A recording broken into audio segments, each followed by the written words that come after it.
Another blitz. Hurts takes it right up the gut. Touchdown Eagles. Here's the deep ball. Got hit as he let it go. Oh, Devontae Smith.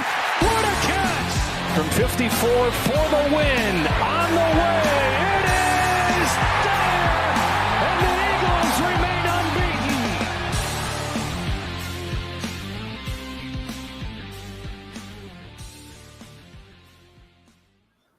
Hello again. Welcome back to the Flyin podcast. I am your host, Matthew Mitchell, back with my one and only co-host, Steve Maslij. What's up, ladies and gentlemen? Happy week 2. Happy win for the Eagles. Matt, that was an exciting week 1 of football, and I'm glad to be back. Yes, sir. Eagles capped off week 1 with a 34-29 win over the Packers in Brazil. First ever win in Brazil for an NFL team. So put the Eagles in the history books. It was definitely an interesting week 1 all around the league. It was slow for everybody, to say the least. But it was fun to be back to football, fun to see everybody back in action. And I'm excited to see where this season's going to head because it doesn't seem like anybody's, super far ahead of the next guy so far. Obviously, week 1 is too early to tell, but it's always exciting to see an even playing field. No, you said it best. Just with people not playing in the preseason nowadays, it takes like a whole toll on people. It's a lot of just what mistakes were made. Obviously, some guys had great games, like Baker had a great game. Tua played decent, not like I want to say super well. Patty played pretty well. Lamar played pretty well. Stafford was checking out a Cooper Kupp 21 times, but I don't know if his stat line reads well. But it's all around it's week 1.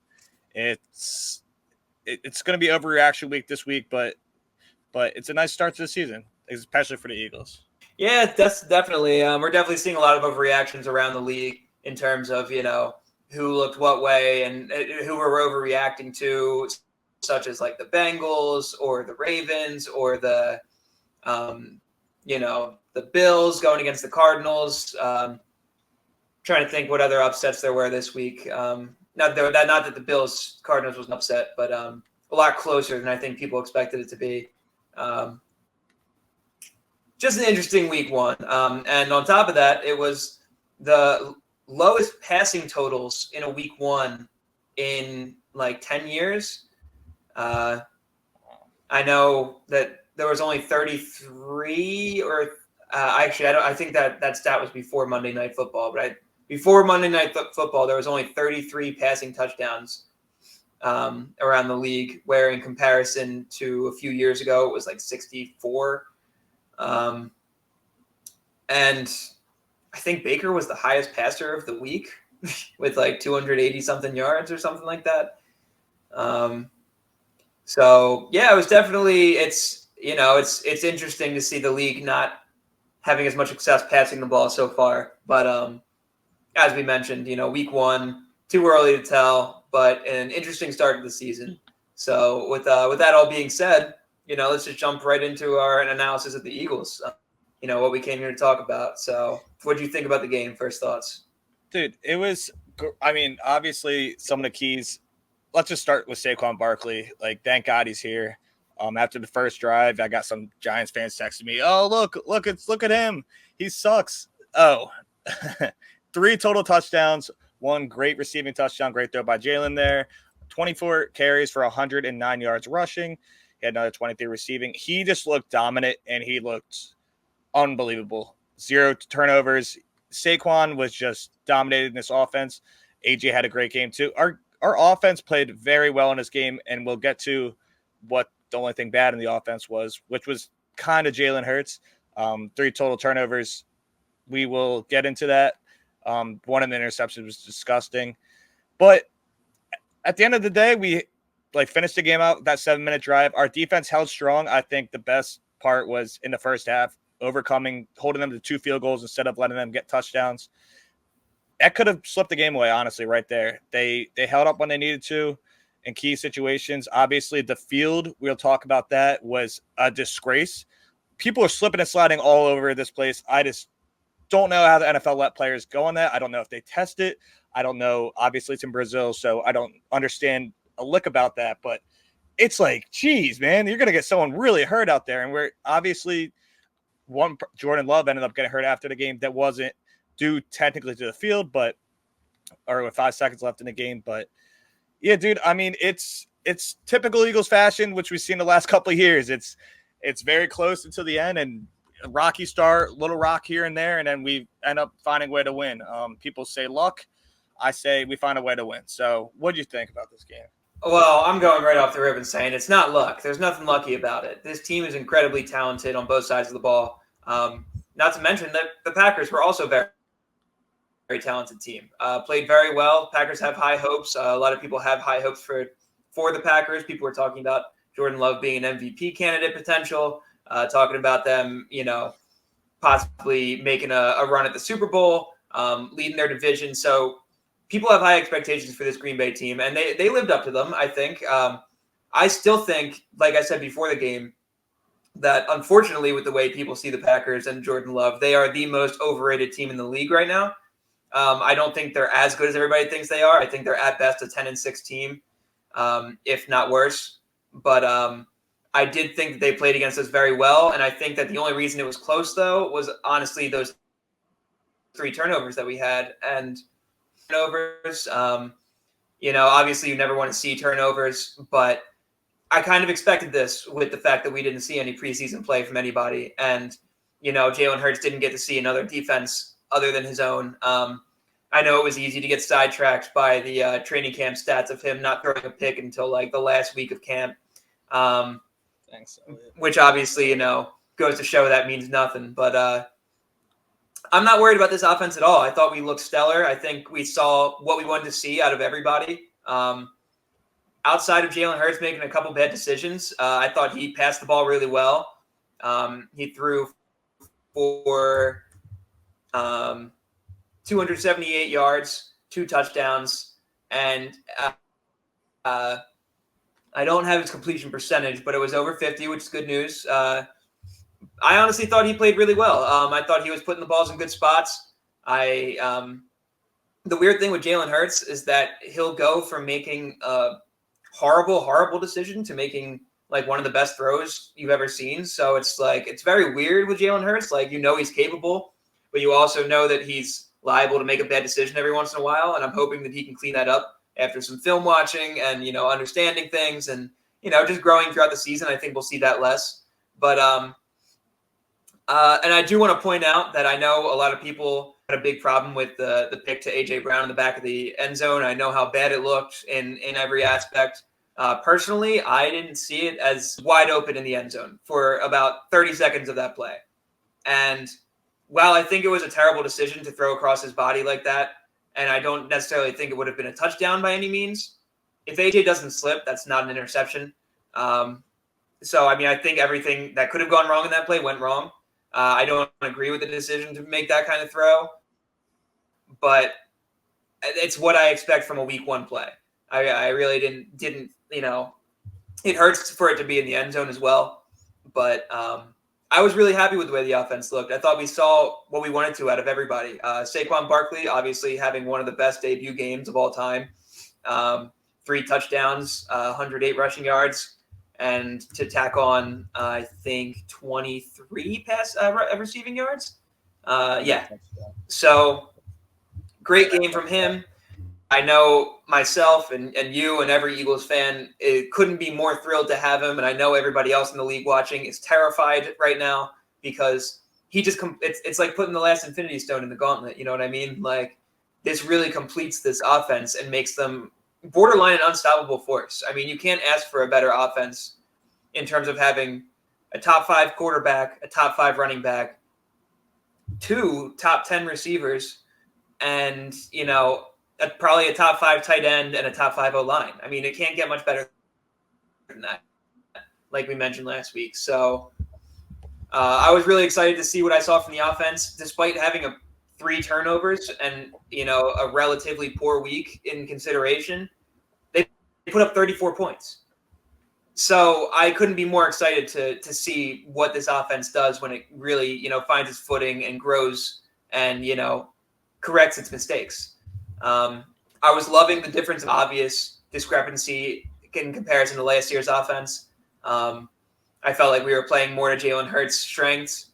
Like we said, I think the only thing to build off of really is that we want to see Jalen Hurts not making bonehead.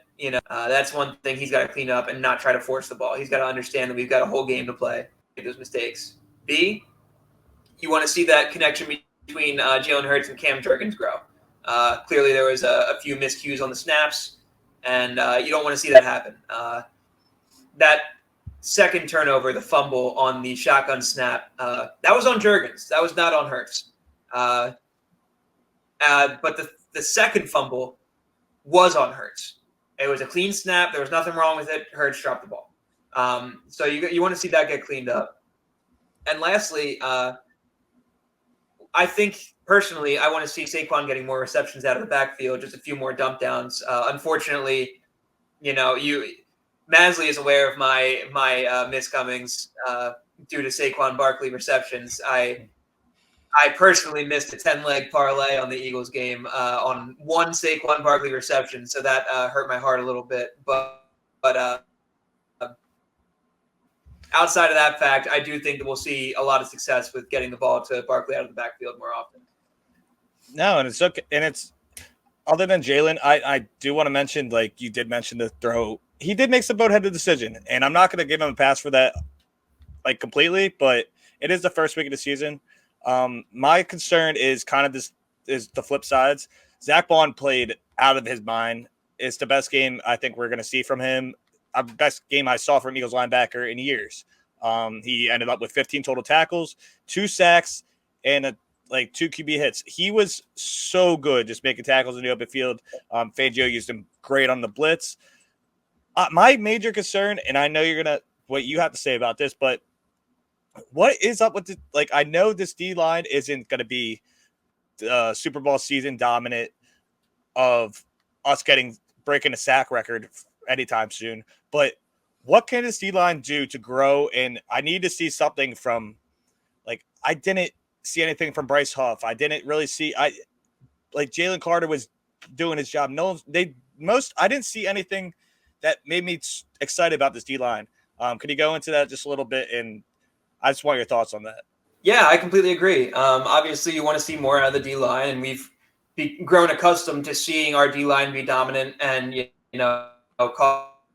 cause chaos and disruptions. And it hurts to not see that right now, but you don't want to make any overreactions in week 1. I do think when I was rewatching a lot of the plays and a lot of the film of it, I saw a lot of players slipping all over the place, especially Bryce Huff. A lot of the time that he was getting off the ball, he was just slipping right down. So, at least for this week, I think you can at least give them somewhat of an excuse in terms of the field. And, it was very reminiscent of the Super Bowl when we also got no pressures, even though we had the best D-line in the league that year. But when you can't push off the ground, in quick bursts, it's very difficult to get pressure on the quarterback. I don't recall them getting a lot of pressure on our quarterback either, if I'm not mistaken. So it was Rashawn Gary was the only guy. That's about it. And he was just a madman out there. Going into week 2, we're still 1-0. I can't complain about this team too much after getting the win. The dominant 4-quarter drive was amazing. And I'm happy we're 1-0 and we're coming back home finally. And we're actually playing a real home game instead of just losing one in Brazil. So week 2, we're taking on mighty Kirk Cousins on Monday Night Football. We all know his record in Monday Night Football. It is horrific. And the Atlanta Falcons, played the Steelers. They lost 18-0, not giving up a single touchdown, but 6 field goals in that game. Their offense is also brand new. Kirk Cousins, what do you expect from the Falcons this game? What is your concerns from them? How do they match up with us? And if any, how do you think we're going to do against them? Honestly, it's too soon to make overreactions, like I said, but they looked pretty terrible last week. I mean, they were playing a pretty bad. The Steelers aren't any stellar team. They're a pretty middle tier to low tier team right now, and I didn't think they looked great. Not to mention Kirk Cousins played terrible in his comeback game. So I think a lot of it's going to bank on how Kirk Cousins is going to continue playing moving forward, because if Kirk Cousins can return to form, they have a lot of offensive weapons on that team. And we talked about in our schedule breakdown that they have a sneaky defense. They have a lot of good players on their defense, but a lot of things are new to all those players. So that defense hasn't really clicked together yet. So I think this team is a little bit in disarray right now. I don't think they have things in order. And even when they are in order, I don't think they're a better team than us. So I do see this as a win for us this week. I do think that if we can just cover our bases, not turn the ball over too much, that we should have this game pretty covered. I was very happy with the way our defense played last week outside of, like we talked about the defensive line, and there were definitely some big miscues in the secondary a couple times that led to some huge gains. So that has to be cleaned up thoroughly, but we've got a lot of young guys in the secondary and guys that haven't played together before. I think that will be cleaned up. I'm not too worried about that. Outside of the cleanliness of, the playing from the secondary, I did think that we saw some really good things from guys like Quinyon and honestly just Quinyon. I wasn't overly impressed with anybody else, but I did see a lot of good plays. What? Say it again about CJ? No, you're good. No, I didn't finish the sentence, but I was saying CJ made that missed tackle. Reed had that interception. He hit a guy really hard too, which was awesome to see. But other than that, Quinyon was the only one that stood out in the secondary for me too, which. Yeah, I mean, he made some really good pass breakups and some really good attempts at the ball. But I also saw him make some big rookie mistakes a couple times that, led to some big games. So those are things that'll get cleaned up in the future. But I was excited to see where he's at to start the season. I couldn't be happier. I think that he looks like he's going to turn into a lockdown corner in time. And I'm really excited about that. Dude, I loved him talking crap to Christian Watson too, which was awesome in the end zone when he was talking crap to him. It was amazing to see, and I loved it. Oh, I love some good trash talk, and I knew that was coming considering the way he, treated AJ and Devontae and Cam and the things we were hearing about the way he would talk smack to them. He's a quiet guy, but when he's on the field, he likes to let you know that he's better than you are, whether he is or not. So I'm excited for what he has to offer to this team in the future. And I hope that we get to see a little bit of Cooper DeJean coming up too. I think that he's a little bit further behind in development. I think he's going to be a little bit more of a build-up project player to get ready and use him as a utility knife. But I think that he needs some time to get his feet settled. And, he obviously missed preseason up until the last game. So, and most of camp. So he's got a long way to go before we see too much of him. But, yeah. I mean, I was really happy with the way we looked on both sides. So I do think that this week should be dominant, if you ask me. I really expect, at least if you're going off of what you saw last week from both teams, this should be like a 35-14 kind of game. I mean, I can see that too. I'm just nervous. I need to see Jalen not throw the ball up. They have the best safety tandem, I think, in the league with Jesse Bates and Justin Simmons. AJ Terrell's out there. We need to be able to be dominant and beat Judon and beat their D-line, which we showed in the first game that we could definitely do. For our defense, we need to stop Bijan, which the Steelers did a fantastic job of doing. Bijan touched the ball total. He had 18 carries and he had 5 receptions with another 5. He had 7 targets on a day. Bijan is a beast, but you have to be able to lock him down and make Kirk do something against you. Like you said, they have weapons. I'm not really scared of this Falcons team at all. I don't see this as a flat spot. I think it's only going to Kirk Cousins Monday Night Football. I'm going to go 28. I'm going to go 28-17. I think that I don't know that they can move the ball on us. I haven't seen them move the ball. Obviously, it might be an overreaction to the first week, but I think we're going to be able to ground and pound again. I think we're going to do the same thing with Saquon. I would love to see him using the pass game, but hey, Matt, if he's going to get 110 yards a game, just straight rushing and keep getting those first downs and keep churning that corn and that bread, I'm happy on it. So I love that, and I don't care. We pound the ball, give it to him 20 times a game, and then they'll only open up our passing game. So as long as I think the main key for me to the game is getting pressure on Kirk Cousins, tackling Bijan, and no turnovers from Hurts. Not silly turnovers, at least, that can turn into big plays. So obviously those are things that are pretty obvious, but, I'm excited. No, I mean, I'm with you right there, brother. I mean, I think that we have to continue to use Saquon, like you said, keep grounding and pounding. I think that we can, absolutely. And I think that an underrated part of our defense last week that we haven't talked about yet was our run stopping. It was the run stopping game is like hard to evaluate sometimes because it almost goes like unnoticed, like because it just feels like they're doing their job. Like this past game against Josh Jacobs, who's a top back in the league, up until garbage time, Josh Jacobs did nothing. We stopped Josh Jacobs on almost every single run he had in the game up until like the fourth quarter, maybe late third. They started getting a little bit of push on us. So you want to see those, our guys get higher conditioning and keep working on that. But our run defense was stellar. You don't see Jordan Davis getting a lot of pressure on quarterbacks, but he does stuff up that run game beautifully. And if we can do that against Bijan, then we're going to be, putting the ball in Kirk Cousins' hands right now is what you want. Kirk Cousins looked sloppy last week. He's coming off an Achilles tear.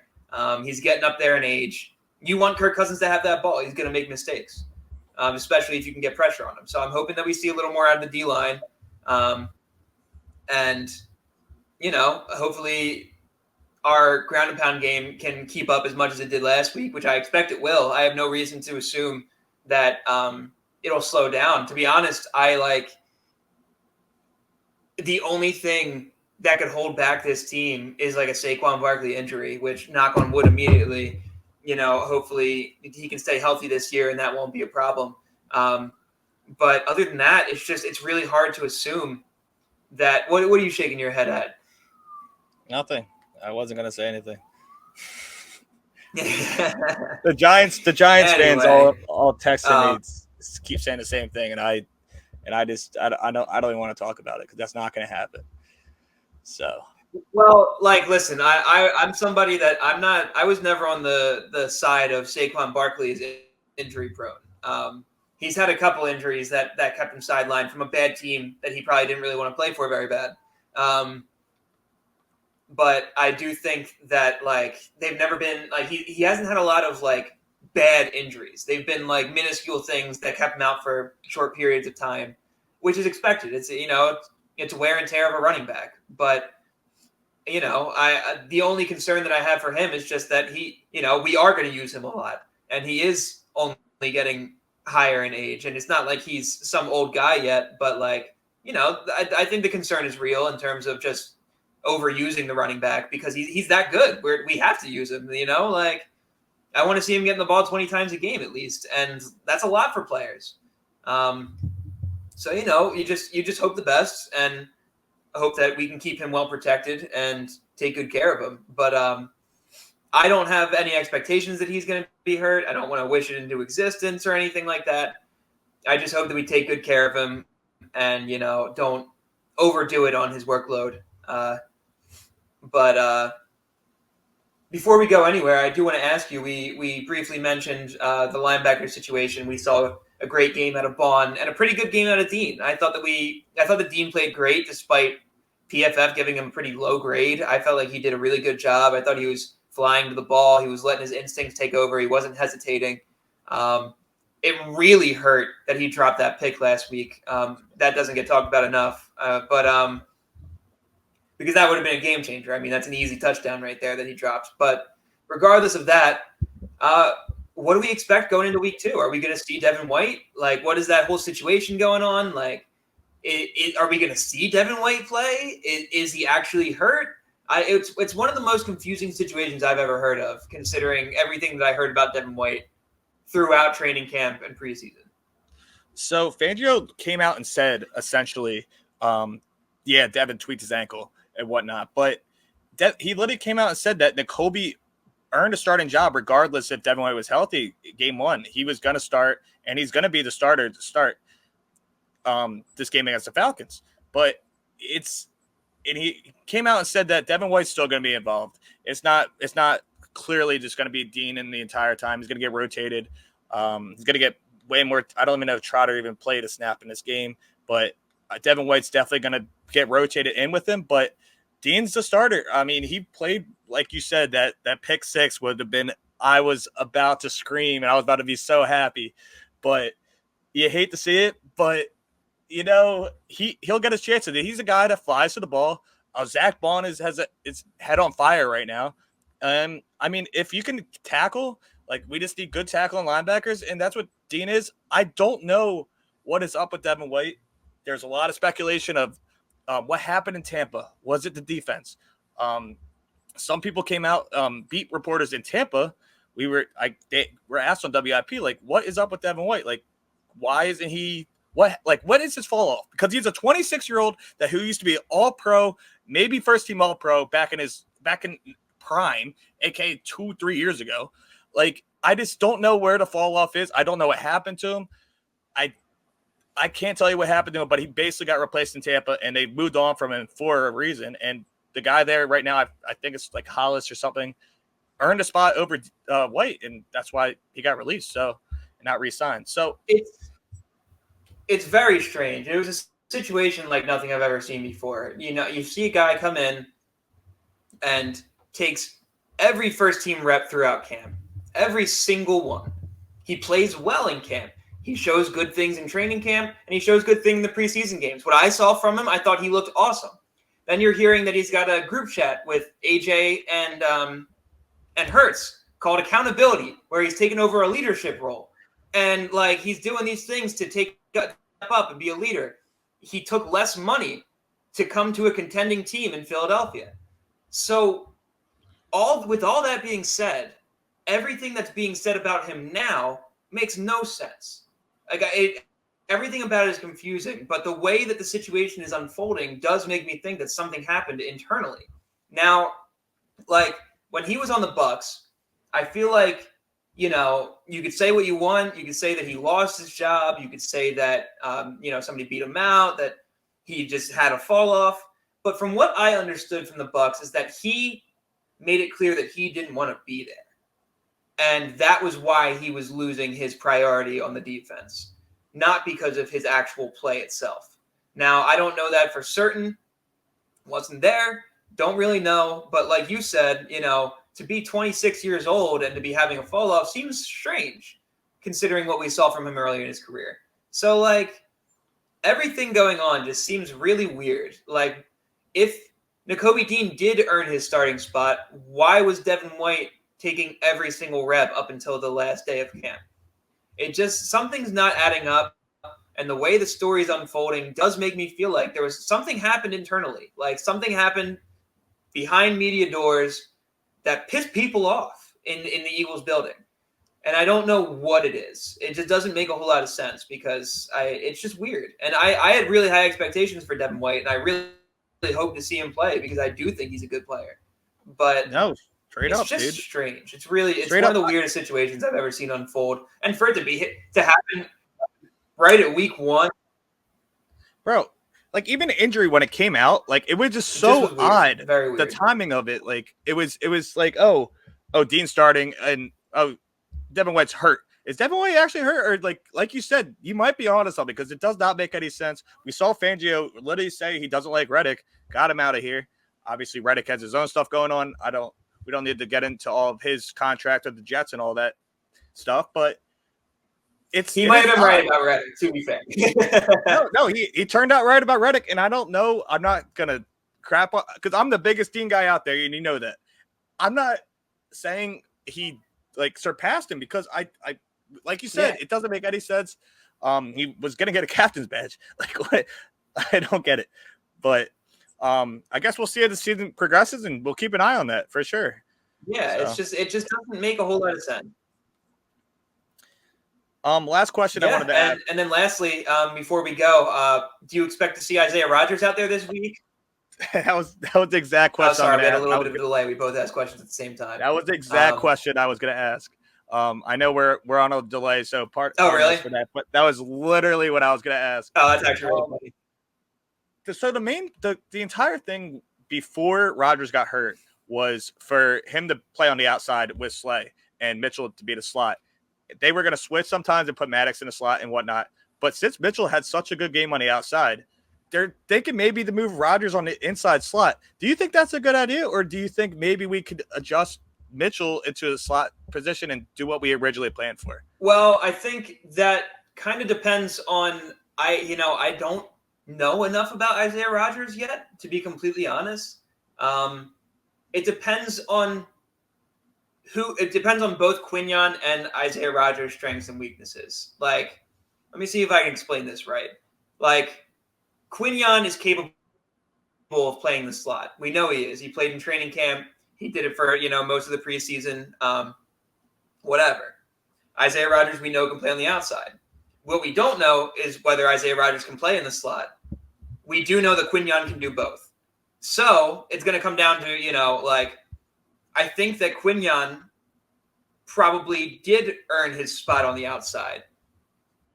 But if Isaiah Rodgers is lacking enough in the department of the slot, then you're going to see Quinyon in the slot, simply.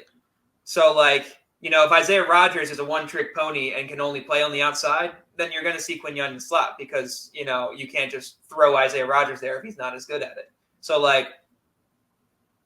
if Isaiah Rodgers is as good as Quinyon in the slot, then I think you will see Quinyon on the outside and Isaiah in the slot. But otherwise, I personally expect right off the rip to see Rodgers on the outside and Quinyon on the inside. Or do you just go with Maddox and throw him in the slot and you have to bench Rodgers because Quinyon earned a spot on the outside if Maddox is better at Rodgers in the slot, which we know he can play the slot corner position? It's possible, but I think that out of the corners that we saw in this week 1 game, Avonte Maddox has had the worst reps. He unfortunately struggled. I think a lot of the times that he did struggle, he was slipping. So I don't know whether to blame him or not. But he was on the tail end of a lot of the big plays. And, I think that if there is anyone to replace after week 1, it would be Maddox. But, again, I hate to overreact after week 1. It's hard to say, especially on a field that was changing the way people played. So I would like to see, personally, I really want to see Rodgers out there, but I wouldn't mind seeing Quinyon on the outside and Maddox in the slot to start the game and then working Rodgers in and, rotating around. But I don't really know what to expect. Like I said, that field being a factor really makes it hard to evaluate what changes need to be made because you don't know what kind of effect that really had on each player's play. Could be different for every single player. Some players might not have had a problem with it at all, and some might have drastically been affected by it. So it's very hard to make an evaluation after a game like that. But I do hope that we at least get to see some of Isaiah Rodgers out there because I've been excited about him since we picked him up while he was on suspension. So yeah, I really do hope to see him. All right, Matt. It sounds like we're both on the same page with them pretty much having we're gonna. Yeah, what is saying that 10+ margin of victory. No. Anything else? That was a massive delay. Is there anything else you want to say right before we close it out? No. I don't really have any other points right now. No more points right now. I think we saw what we saw from the Eagles. They looked like they were right on track to be what we expect them to be, with a few minor bumps and bruises here and there. I think if they continue to clean that up, they might be the most dangerous team in the league, man. I mean, I don't see how teams can stop our offense. So it's going to be interesting to see, how these next few weeks go and, what kind of consistency we're going to see from this team. But with that all being said, thank you guys for tuning in. We always appreciate you guys stopping by and checking out the video. So as always, we appreciate if you would like and subscribe. We always appreciate you guys stopping in. And we'll be back next week with another recap of this week's episode. This week's matchup and next week's preview. So stop back in, keep checking up with us, and we'll give you as much updates on the Eagles as we possibly can. We love talking to you guys, talking to each other. So we're excited to see you again next week. Hopefully come back with another dub, and we will see you guys soon. Go Birds, Let's go baby. Birds.